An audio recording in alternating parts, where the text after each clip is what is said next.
Guys good morning. और अभी सुबह सुबह मैंने एक वीडियो अपलोड की थी कि यूपी में सुपर टेट की वैकेंसी फाइनली आ चुकी है, देखने को मिल रहा है। तो आप लोगों ने उसमें बहुत सारे कन्फ्यूज़न क्रिएट करे और बहुत सारे कमेंट करे कि कौन कौन उसमें अप्लाई कर सकते हैं, 2 महीने के अंदर ये हो सकता है या नहीं, सीटेट दिसंबर वाले लिए जाएंगे, अपेयरिंग वाले लिए जाएंगे और फलाना ढमकाना बहुत सारे क्वेश्चन। सो गाइज वेट करिए, इस वीडियो में आप सभी को आपके सारे क्वेश्चन के जवाब मिल जाएंगे। चलिए स्टार्ट करते हैं इस वीडियो को यहीं से। वीडियोस अच्छी लगी तो चैनल को सब्सक्राइब करिए क्योंकि सारी अपडेट आपको इसी चैनल पे मिलेगी। तो पहली बात करते हैं अपेयरिंग वालों के लिए। अगर आप अपेयरिंग हो, ये लास्ट टाइम चल रहा है, लास्ट सेमेस्टर चल रहा है, फिर भी अगर वैकेंसी आ जाती, आपका रिजल्ट अगर आपके पास है तो ही आप अप्लाई कर सकते हो, वरना नहीं कर सकते हो, चाहे वो बीएड बीटीसी कोई भी। और बीएड और बीटीसी में से अगर हम कहें प्राइमरी की वैकेंसी में सिर्फ और सिर्फ डीएलएड वाले, बीटीसी वाले ही एलिजिबल हैं। क्योंकि ना आपको पता ही है, अगस्त में मेरे ख्याल से ये आया था, आदेश आया था कोर्ट का कि बीएड वाले हट चुके हैं। अगर यूपी में प्राइमरी की वैकेंसी आती है तो कहीं ना कहीं यूपी में बीएड वालों के लिए भी वैकेंसी ज़रूर आएगी। और इस चीज़ को आप लोग नोट करके रखिएगा, क्योंकि देखो भाई, बच्चे वो भी ये पढ़ाई उन्होंने भी की, ऐसा तो है नहीं कि उन्होंने फ्री में डिग्री कंप्लीट की है, हर एक चीज़ें। तो उस चीज़ को ध्यान में रखते हुए सबसे बड़ी बात ये होती है कि अगर प्राइमरी में वैकेंसी आ रही, टीजीटी पीजीटी की आ चुकी है, 6 to 8 की नहीं आई है, उसे भी इनको लाना पड़ेगा। दूसरी चीज़, 27,000 वैकेंसी आई है तो कितनी ऊँट के मुंह में जीरा के समान है, सिंपल सी बात। भाई 27 लाख लोग रहेंगे, कम से कम 10 लाख लोग फॉर्म भरेंगे। देखिएगा 10 लाख से तो कम फॉर्म नहीं जाएगा, जिनमें से 25 नंबर शिक्षा मित्रों को वेटेज मिलेगा और इसमें बनेगी मेरिट। क्योंकि अभी इन्होंने ये नहीं बताया है एकेडमिक जुड़ा जाएगा या नहीं जुड़ा जाएगा, पुराने पैटर्न से भी पेपर हो सकता है, क्योंकि ये 78,500 वाली भर्ती है, कोई नई फ्रेश वैकेंसी नहीं है। पर इसमें सभी लोग अप्लाई कर सकते हैं अगर एकेडमिक जोड़ा जाएगा। जिन बच्चों की एकेडमिक कम है तो वो कहाँ जाएंगे? बहुत सारे क्वेश्चंस आ रहे हैं, इतना भर भर के कि मैं क्या आपसे बताऊं। बट किसी का एक ही मतलब है कि 5 अगस्त को धरना प्रदर्शन हो रहा है, ज़्यादा से ज़्यादा संख्या में सभी को जाना चाहिए और अपनी बात रखिए, गवर्नमेंट सुनेगी, ऐसा नहीं है। पूर्ण विराम। हाँ ठीक है, तो अब एक नेक्स्ट क्वेश्चन पे लेते हैं कि सीटेट वालों का क्या है। सीटेट जो जुलाई में फेल हो चुके हैं एक आधे नंबर से भी, वो क्या अप्लाई कर सकते हैं? अगर वो यूपी टेट पास हैं तब तो वो अप्लाई कर सकते हैं, लेकिन अगर वो सीटेट फेल हैं बट यूपी टेट भी पास नहीं तो वो नहीं अप्लाई कर सकते। सीटेट आपका पास है, यूपी टेट में अगर आप फेल हो तो आप अप्लाई कर सकते हो, ये बहुत बड़ी चीज़ है, ध्यान में रखना। यूपी टेट पास हो या ना हो कोई मतलब नहीं है, बट सीटेट में अगर आप पास हो तो आप आपको अप्लाई करना है इस चीज़ से रिलेटेड, क्योंकि सीटेट हर जगह वैलिड है, चाहे वो बिहार हो, राजस्थान हो, झारखंड हो, कहीं भी, ऑल इंडिया। मेरे ख्याल से जब हरियाणा में वैकेंसी आती है हरियाणा टीचर की, तो वहाँ पे एच टेट मांगता है और एक आधे होंगे ऐसा।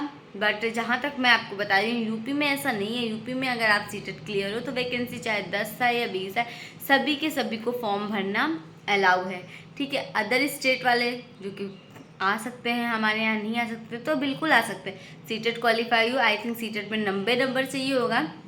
यूपी के स्टूडेंट्स को यही होता है 25, ओबीसी जनरल 90। और अगर ये ओबीसी वाले बिहार में फॉर्म भरते हैं तो उनका 90 होता है। बहुत ध्यान से सुनिएगा, क्योंकि बहुत ही इंपॉर्टेंट बात है। फॉर्म भरने से पहले आप लोगों को ये जानना चाहिए कि आप लोग एलिजिबल हो या नहीं हो, और कैसे क्या करोगे कि आप इस वैकेंसी में हिस्सा ले सकते हो। जब एग्ज़ाम नहीं दोगे तो बात ही नहीं स्टार्ट होगी। तो अगर आप अदर स्टेट के हो, आपके सीटेट प्राइमरी फर्स्ट पेपर में 90 नंबर हैं, तो आप यहाँ पे एलिजिबल हो। आप यूपी में आइए, आराम से एग्ज़ाम दीजिए बिना किसी दिक्कत के, ठीक है। ये आपका हो गया। अगर 82 हैं और आप अदर स्टेट के हो तो नहीं हो सकता, ये नहीं है, मतलब समझ रहे हैं आप लोग। इन लोगों के अकॉर्डिंग सीटें बहुत ज़्यादा कम है, 27,000 सीट पे 75 नंबर। जब 25 नंबर का वेटेज दिया जा रहा है शिक्षा मित्रों को, तो उसमें भाई आप लोग खुद सोच सकते हो कितना ज़्यादा कट ऑफ हाई जाएगा, कितनी भीड़ है, मारा मारी। कम से कम इन्होंने जो 51,000 बताया था कि हमारे पास सीटें अभी सुरक्षित हैं, उनको ही ऐड करते 27,000 में। बट अभी ऐसा कुछ नहीं है। कोर्ट ने ये कहा है कि सीट को भरो, ये नहीं कहा है कि 2 महीने के अंदर ज्वाइनिंग लेटर दे दो या 2 महीने के अंदर एग्ज़ाम। मुझे नहीं लगता है कि ये करा पाएंगे। 2 महीने के अंदर एग्ज़ाम कराने का मतलब आप लोग समझ रहे हो, वो भी यूपी में, बहुत बड़ी बात है। तो भले ही ऑर्डर आए हैं पर ऑर्डर को साफ साफ पढ़िए, सब लोगों ने देखा है, उसमें ये लिखा हुआ है कि 2 महीने के अंदर ये अगर नहीं करा पाते हैं तो इनके पास एक ऑप्शन है, ये अपने क्लियरिफिकेशन दे सकते हैं न्यूज़पेपर में। तो ये चीज़ सबसे पहले 2 बार अपना ये न्यूज़पेपर में निकलवाएंगे, अपना रीज़न देंगे कि इस वजह से भर्ती रुक रही है, ये कानूनी प्रक्रिया अभी चल रही है, बच्चे सुप्रीम कोर्ट जाएंगे। तो अभी इतना घबराने वाली बात नहीं है, सबकी भगदड़ मची पड़ी है, मुझे भी थोड़ा डर लग रहा है, ऐसी बात नहीं है। श्रीजा की वजह से, श्रीजा अभी यार नहीं हो पाता है मुझसे, साथ में पढ़ाई भी, बच्चा भी, मैं क्या करूँ, कहाँ जाऊँ। कहने को लोग बहुत, बच्चे के साथ पढ़ाई हो सकती है, बट नहीं हो पाता है। अब बात करते हैं बीपीएससी सुपर टेट एक साथ नहीं है। बीपीएससी और सुपर टेट बहुत ही अलग अलग है दोनों चीज़ें।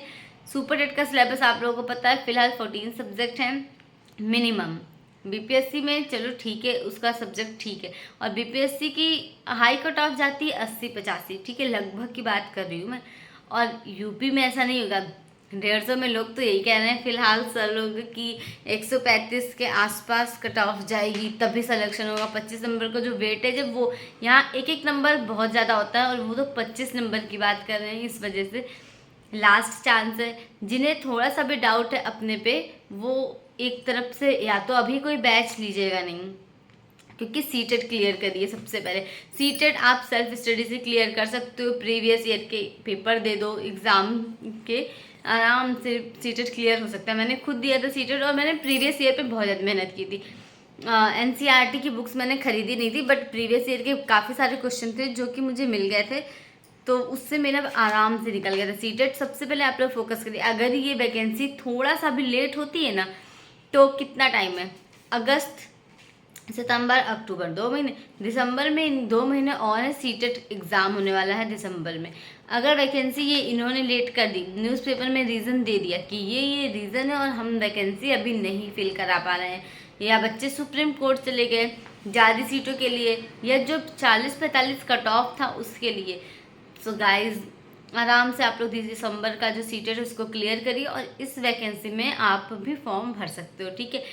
सबसे बड़ी चीज़, यूपी टेट कब से इन्होंने कराया नहीं है, इनको यूपी टेट सबसे पहले कराना चाहिए, क्योंकि कुछ बच्चों को सीटेट टफ लगता है। नो डाउट सीटेट या यूपी टेट में लोग बोलते हैं कि सीटेट ज़्यादा टफ है, मुझे ऐसा लगता है कि यूपी टेट टफ है, जो सच है। तो अगर बच्चे एवरेज वाले स्टूडेंट कहाँ जाएंगे, हम जैसे स्टूडेंट को कहीं कोई गिनती लग ही नहीं रही है इस वैकेंसी में, और बहाने दे नहीं सकते हैं। तो सबसे पहली चीज़ कि आप यूपी टेट तो कराइए, यूपी टेट कराना नहीं है, और इस ध्यान में मत रहिएगा कि पहले यूपी टेट होगा फिर सुपर टेट होगा, क्योंकि अब इस गवर्नमेंट का कोई भरोसा नहीं है। यूपी टेट हो या ना हो, हाई कोर्ट से ऑर्डर आया है, बच्चे सुप्रीम कोर्ट जाएंगे, जो होगा देखा जाएगा। बट अगर ऐसा कुछ नहीं होता तो ये डायरेक्ट सुपर टेट दे देंगे। तो इसलिए ना यूपी टेट के चक्कर में बिल्कुल मत पड़िए। सबसे पहले जाइए आप लोग अपना सीटेट देखिए, सीटेट हर जगह एलिजिबल है, वैलिड है, तो सीटेट सबसे सही है। आप सीटेट की ही चिंता करिए, क्योंकि यूपी टेट का कोई भरोसा नहीं है। इसके अलावा एक कमेंट आया था कि ससुराल वाले सपोर्ट नहीं करते, जो कि मैंने थंबनेल में लगाया था। यार बहुत से लोग कहते हैं आप ससुराल वालों का काम ही करना बंद कर दो, आपका एग्ज़ाम है, पढ़ाई करो, ये वो बहुत कुछ। बट अगर मैं मेरी कंडीशन लेके चलूँ, मैं ससुराल वाले के साथ नहीं हूँ इस टाइम पे, मैं मेरे हस्बैंड के साथ, बच्ची के साथ रह रही हूँ, पर क्या बच्ची का भी काम करना बंद कर दूँ? उसको चाहिए होता है दिन भर मम्मी। अपने पापा के पास जब उसका पेट भरा रहेगा, खेलेगी कूदेगी तब जाएगी, वरना कोई भी चीज़, सोना होगा तो मुझे ढूंढती है, हमेशा मुझे ही ढूंढती है। मतलब कभी कभी मन करता है यार छोड़ दो, 1 घंटे के लिए मुझे रिलैक्स कर दो, श्रेया दूर रहो मुझसे, बट नहीं, बच्ची तो वो काम तो मैं नहीं छोड़ सकती ना। ससुराल वालों के क्या, रोज कोई पैरों में तेल अगर लगाता है तो उसको बंद कर सकता है कि चलो सास के तेल नहीं लगाते हैं। खाना तो बनाना जरूरी है। मैं बहुत समझती हूँ, बहुत सबके हस्बैंड होते हैं यार कि बुक्स वगैरह फाड़ देते हैं कि नहीं पढ़ना है, नहीं पढ़ना है। यार ये चीज़ मैं ये नहीं कहूँगी कि आप ऐसे करके पढ़ो, वैसे करके पढ़ो, क्योंकि कभी कभी हालात ऐसे हो जाते हैं ना कि आप अपना दुख बता ही नहीं सकते किसी को, ना सामने वाला समझ सकता है। लोग कहते हैं 2 मिनट का टाइम है तो भी पढ़ो। अरे 2 मिनट का टाइम, हम भी तो इंसान है, दिमाग में कुछ घुसना तो चाहिए। जब मेंटली इतना इंसान टॉर्चर हो रहा है तो फिर दिमाग में नहीं घुसता है। हस्बैंड हो, सास हो, या कोई भी हो, जब आप दिमाग ना शांत हो गया, रिलैक्स हो गए, फ्री हो गए कि हाँ अब मुझे पढ़ाई करनी है, सिर्फ पढ़ाई करनी है, तब तो कुछ आप 1-2 क्वेश्चन भी मैथ्स के लगाओगे आपके दिमाग में जाएगा। बट वैसे तो नहीं जाता है। ये सारी चीज़ें ध्यान में हैं मुझे, बट मैं क्या बताऊँ आपको, आपके कमेंट्स को, कि यार कुछ नहीं करा जा सकता। बस ये कि कोशिश करिए, रात में टाइम निकालिए। मेरे यहाँ तो श्रीजा रात में सोती है, अगर आप बुक खोलोगे तुरंत वो जग जाएगी, और मेरे बगल में होना चाहिए। मैं उसके पास ना लेटूँ तो वो सो नहीं सकती है। और उसको सुलाते सुलाते कई बार, क्यों कल ही मेरे साथ हो, मैं पहले ही सो गई, श्रीजा मुझसे बाद में सोई, मेरे बगल में लेटे लेटे लेटे लेटे, और थोड़ी देर बाद सोई। वो मुझे पता भी नहीं लगा कि वो कब सोई। वो तो शुक्र है गिरी नहीं सड़क के। तो बहुत सारी चीज़ें होती हैं, हमारे पास कोई ऑप्शन नहीं है। पता नहीं भगवान ने क्या सोच के रखा है। बस मैं डीमोटिवेट नहीं कर रही हूँ, बट ठीक है, कोई बात नहीं, जो होगा देखा जाएगा। अपनी मेहनत करते रहिए। और हाँ, वैकेंसी तो आ गई, ये चीज़ अब आप लोग अपने माइंड में बिठा के रखिए। चलिए, मिलती हूँ आपसे अगली वीडियो में। तब तक के लिए चैनल को सब्सक्राइब करिएगा। कोई भी इन्फॉर्मेशन होगी तो ज़रूर शेयर करूँगी, इसलिए बेल बटन को क्लिक करिएगा।